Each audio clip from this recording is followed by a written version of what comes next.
So the media people in the country must also take a cue from this and then at least exercise some restraints when they want to break news to the public. So I want to pause here. Okay, thank you very much. I will quickly get to Bismarck was champion. But before that, CDFMonline.com has reported that the Electoral Commission has set aside August 31st, 2010 for the by-election to fill the vacancy created in I'll come again on that. The Electoral Commission has set aside August 31st, 2010 for the by-election to fill the vacancy created in Parliament following the demise of the late NPP Member of Parliament for the Atiwa constituency in the Ashanti region. So the date for the re-election there, or the by-election there, is the 31st of August. Okay. Bismarck, or say a champong, I'll get to you. In the Eastern region. Okay. Okay, I'll go on with the story, but let Bismarck have his take on. Yes, good evening to lovely listeners of Focus 94.3, and I wish them the best of luck. Atta-kusi, what has really happened in this country with regards to the curtail of the freedom of expression and that of free speech, clearly demonstrate that the Mills-led administration is intolerant, they're undemocratic, and the man is not the peace-loving man as he has made Ghanaians to believe. This is not the first time that some of these things are happening. Nana Boachi Dankwa, the MPP commentator, just when he was expressing his opinion, was also caught by the very act of this administration. Sekun Nkrumah, by just expressing his view about the government, was also sacked by the government, clearly showing that they are undemocratic. And as we speak now, the editor, acting editor, he edits. So if he's the acting editor, he still edits the news for them to read. I'm not sure about that, but I'm sure he'll still be the sub or the assistant news editor. Yeah. Well, if he's the assistant and the news editor or whatever, Atuku Amenadazi is currently the man at the center of controversy. Whilst our constitution states it clear that editors of media houses shall not be forced, or their work shall not be interfered by the very act of the state, unless only a competent court of jurisdiction subpoena him. Other than that, the government has no business to interfere in the editorial policy of any media organization in this country. And as we're sitting here, the Center for Democratic Development, CDD, who are more or less like watchdog, one of the watchdog of our democracy, has criticized that this act clearly undermines the gains we have made within the context of our democratic administration.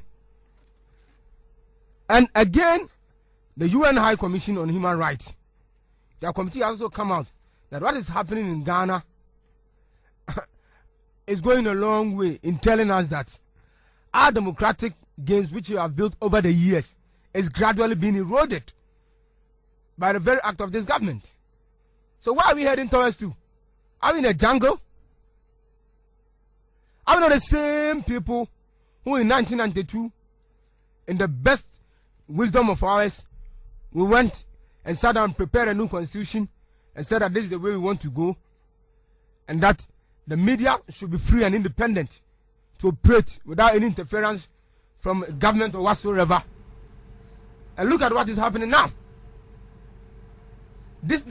Even these are the same people who were claiming that they are the ushers of the constitution. Let me get something from Bernard Wachi. What's usually the line between being independent and putting out the right information? Come again with it. What do you draw a line between being protected by the law, being independent, not disclosing your sources, and then putting out the right information? Well, I don't know whether there is actually a line to be drawn, because basically once the constitution guarantees you privileges and privileges, then it certainly bestows on you a certain level of responsibility. So as pertains to lines, I cannot tell. But then the issue is that once you are being protected in a certain way, you should also make sure that you hold the Constitution in high esteem by holding your end of the bargain.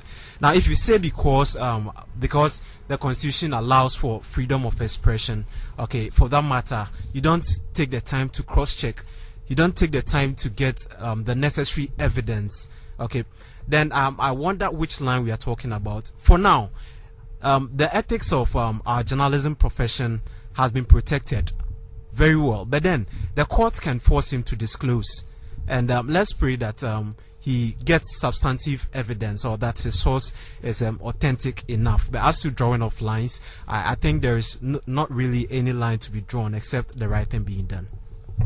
Okay, let me read you something here from atta-kusi.com. Atta does his website, and he titles it "Charged for Sealing the Lips." Okay, so I'll go through them quickly. A few hours ago, I was charged with a criminal offense. It's the same charge being faced by Nana Dakwa, who accused Rawlings of setting fire to his own house. The state is charging me with the offense of publishing news with intent to cause fear and alarm after I refused to name the source behind a news item broadcast on Joy FM. If convicted, I could be jailed for no more than 3 years. As some of you may be aware, I have been acting as news editor at Joy FM since Matoda Asante's resignation in April. Now, on July 6th, we published a news story that the Ghana Real Estate Developers Association, GREDA, withdrew its petition to Parliament against the STX housing deal after some of its members were threatened either with death or the abrogation of government contracts. The next day, the government issued a strongly worded statement alleging that the story had been concocted. The station, by this wild and deliberately concocted report cloaked in investigative pretensions, sought to cause fear and anxiety amongst the business community and the general citizenry. The statement, signed by the Information Minister John Tia, said, and I'm quoting, "Government is deeply offended by the Joy FM publication and demands that the management of the station substantiates its claims immediately or retracts the allegation and apologizes to the president." Now, government and people of Ghana accordingly. Meanwhile, government has directed the security agencies to investigate the claim because death threats are not to be handled lightly. A few days after the release of the statement, we received a letter. That's Atokamnada's writing. I received a letter from the CID headquarters inviting me to report at the CID headquarters to help with the investigations. I responded to the invitation last Friday in the company of a lawyer, the producer of the Super Morning Show, and the business development manager for the multimedia group, Charles Van Dyke. After waiting for about 45 minutes, we were ushered into an office whose walls were almost entirely adorned with the photographs of former heads of the CID, even from as far back as the colonial era. If I may continue, it's quite long anyway. There were 4 men seated at a large table. The man at the head of the table spoke first in a raspy voice. "My name is Dovlu," he said with a smile. "I hope you have heard the name before." "Not really," I said. "Well, I'm the new CID director," he announced, asking to be pardoned for his voice because he had a cold. He proceeded to tell us why he had invited us to his office. They were investigating a story aired on Joy FM. He then handed us over to 2 men later.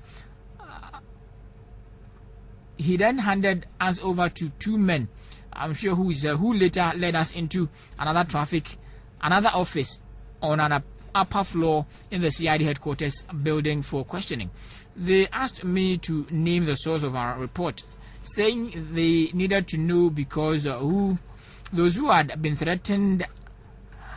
I'll go through that again. They asked me to name the source of our report, saying they needed to know those who had been threatened so they could offer protection for those who had been threatened and possibly prevent a crime from being committed. I refused to name the sources, insisting that no journalist where the paper he writes on would reveal his sources. They then took my caution statement. They set a bill of 5,000 Ghana cedis for me and asked me to report today. Okay, let's report today. I went back to the CID headquarters as scheduled this afternoon at 1 p.m.